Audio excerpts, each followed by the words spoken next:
আসসালামু আলাইকুম বন্ধুগণ, সবাই কেমন আছেন? আশা করি সবাই ভালো আছেন। এই শাকটা কে কে চিনেন? আর এটা হচ্ছে আমরা চট্টগ্রাম আঞ্চলিক ভাষায় আমরা মারি শাক বলি, আবার অনেকেও মারি টেড়া বলে।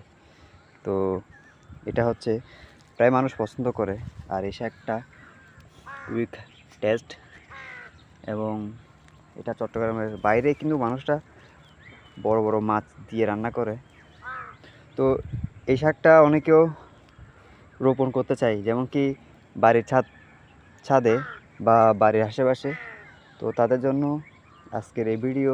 যদি বীজ লেগে থাকে তো আমাকে কমেন্ট করে বা মেসেজে জানাবেন, আমার থেকে বীজ সংগ্রহ করতে পারেন।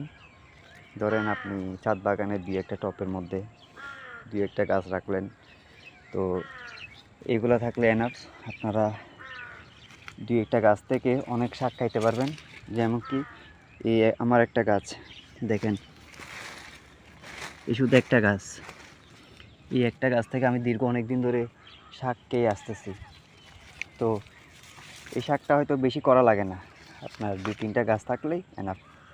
আর নিয়েও খাইতে পারবেন, আপনি আপনার পার্শ্ববর্তী আপনার কোনো মানুষকেও বা আত্মীয় স্বজনকেও খাওয়াইতে পারবেন।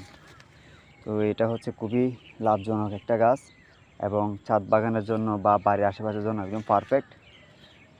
তো বীজ যদি কারো লেগে থাকে আমাকে বলবেন, অরিজিনাল এবং খাঁটি বীজ।